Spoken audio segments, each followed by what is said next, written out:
कर्नाटक के रण में तमाम दिग्गज उतर चुके हैं। बात करेंगे पीएम मोदी की। पीएम मोदी के कर्नाटक दौरे का आज दूसरा दिन है। पीएम मोदी यहां पर ताबड़तोड़ रैलियां करने वाले हैं और साथ ही 3 जनसभाओं को संबोधित करेंगे। बीजेपी अध्यक्ष जेपी नड्डा भी पहुंचेंगे और साथ ही जेपी नड्डा रोड शो करेंगे। नड्डा के साथ बीजेपी उम्मीदवार शामिल होंगे और जेपी नड्डा आज 2 जगहों पर रोड शो करने वाले हैं। 2 दिन के कर्नाटक दौरे पर पीएम मोदी करीब 6 जनसभाओं को संबोधित करेंगे। तो वहीं कल कांग्रेस के घोषणा पत्र पर भी पीएम मोदी ने जमकर निशाना साधा। कर्नाटक में 10 मई को चुनाव है, 13 मई को रिजल्ट आ जाएगा। पीएम मोदी की 3 जनसभाएं तो आज बीजेपी प्रत्याशियों के पक्ष में जेपी नड्डा, नितिन गडकरी और स्मृति ईरानी भी प्रचार करते नजर आएंगे। पीएम मोदी कर्नाटक में ताबड़तोड़ प्रचार प्रसार कर रहे हैं, अपने प्रत्याशी के लिए वोट की अपील कर रहे हैं और कांग्रेस पर भी जमकर निशाना साध रहे हैं। 2 तस्वीरें आपकी टीवी स्क्रीन पर। पहली तस्वीर पीएम मोदी की, जो आज एक बार फिर से जनता के बीच पहुंचेंगे, तो दूसरी तस्वीर जेपी नड्डा की। बीजेपी के 2 दिग्गज नेता आज कर्नाटक के रण में हुंकार भरते नजर आएंगे और साथ ही कांग्रेस पर जमकर जुबानी हमले होंगे। तो बीजेपी प्रत्याशी के लिए आज वोट की अपील की जाएगी। ये तस्वीरें आप देख रहे हैं। आपको बता दें कि तमाम तैयारियां पूरी की जा चुकी हैं और अब पीएम मोदी और जेपी नड्डा आज भी जनता के बीच पहुंचेंगे। आपको बता दें कि कल भी पीएम मोदी ने इसी तरह जनता के बीच पहुंचकर कांग्रेस पर जमकर हमला बोला था। तो बीजेपी का मिशन कर्नाटक, बीजेपी ने चुनाव प्रचार में अपनी पूरी ताकत झोंकी। कर्नाटक का रण और इसमें दिग्गज लगातार अपना दम दिखाते नजर आ रहे हैं। एक तरफ बीजेपी की तरफ से पीएम मोदी ने खुद कमान संभाली है, तो वहीं कांग्रेस की तरफ से राहुल और प्रियंका लगातार चुनावी मोड में नजर आ रहे हैं। जनता से वादे भी किए जा रहे हैं। अब देखना होगा कि जनता किनके वादों को खरा उतरती है, किनके वादों पर जनता विश्वास करती है। बहुत जल्द तस्वीर साफ होगी। तो कर्नाटक में आज पीएम मोदी और जेपी नड्डा उतरेंगे, जनता के बीच पहुंचेंगे। साथ ही पीएम मोदी आज बीजेपी कार्यकर्ताओं से संवाद करेंगे। वीडियो कॉन्फ्रेंसिंग के जरिए सीधा संवाद होगा और साथ ही बीजेपी कार्यकर्ताओं को जीत का मंत्र देते नजर आएंगे पीएम मोदी।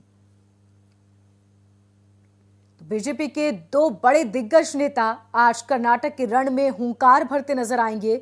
आपको बता दें कि चुनाव बेहद नजदीक हैं और ऐसे में तमाम पार्टियां कर्नाटक में। ज्यादा जानकारी के लिए हमारी संवाददाता कोमल हमारे साथ जुड़ चुकी हैं।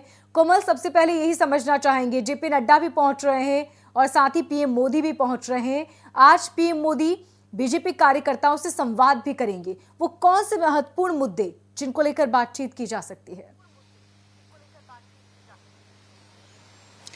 देखिए, आज उनकी जो प्रधानमंत्री नरेंद्र मोदी हैं, उनकी 3 जनसभाएं हैं और रोड शो है। जेपी नड्डा भी आज कर्नाटक में होंगे।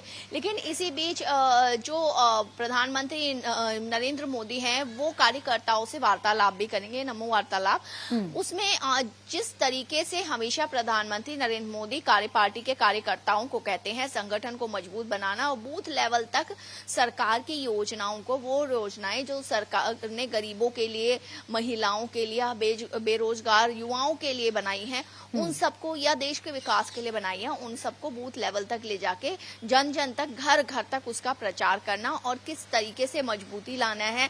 चुनावी माहौल है, इसलिए चुनावी माहौल में देखिए, क्योंकि अब कर्नाटक की अगर हम बात करते हैं, अब वहां पर कांग्रेस, खासतौर से कांग्रेस और बीजेपी के बीच में आर पार की लड़ाई हो गई है। इधर से बीजेपी कह रही है मुस्लिम आरक्षण बीजेपी खत्म करने की बात करके और वो कलिंगा और लिंगायत को देने की बात कर रही है। इधर से कांग्रेस भी जानती है कि ध्रुवीकरण करना पड़ेगा, इसलिए मुस्लिम आरक्षण को लागू करने अगर आती है तो, और बल्कि 50 से 75 की बात कर रही है। तो ऐसे में दोनों जगह की लड़ाइयां तेज हो गई है। बजरंग दल को बात करती है बैन करने का।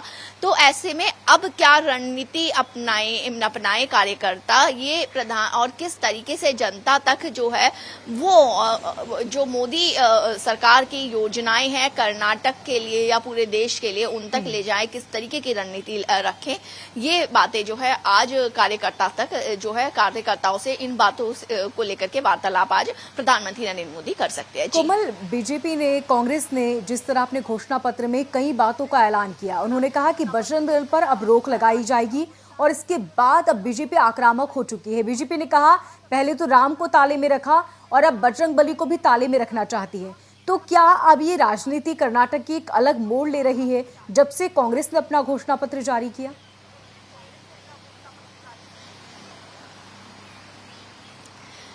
देखिए, ये होना था क्योंकि जैसा कि मैंने कहा है कांग्रेस को पता है कि अगर उनको अगर इधर आना है सत्ता में तो बड़े बड़े वादे करने होंगे, बड़ी बड़ी चीजें, ध्रुवीकरण का फायदा उठाना होगा। इसलिए जिस चीज पे के लिए बीजेपी मना कर रही है कि मुस्लिम आरक्षण, क्योंकि बीजेपी का कहना यही है कि जो वोकालिंगा या जो दलित समाज को आरक्षण दे रहे हैं उनमें भी मुस्लिम शामिल है, उसमें हर वर्ग के लोग शामिल हैं। तो ऐसे में अलग से आरक्षण जो है धर्म के आधार पर देने का कोई औचित्य नहीं है, ये गैर कानूनी है। वहीं कांग्रेस आती है, वो वही कहती है कि उनको आरक्षण दिया जाएगा, बल्कि 50%। जाहिर सी बात है, एक जो वर्ग है उसको खुश करने की कोशिश कर रही है, क्योंकि कांग्रेस जानती है इतना आसान भी नहीं है। जिस तरीके से जो बीजेपी ने अपनी योजनाओं की बात की, अटल आहार की बात की और महिलाओं, किसानों और बेरोजगारों की बात की, उनको भत्ता देने की बात की, त्योहारों पे सिलेंडर देने की बात की, राशन देने की बात की। कांग्रेस ने भी जो है मुफ्त बिजली और जो हर घर की महिलाओं को 2000 रुपए और बेरोजगारी भत्ता देने की बात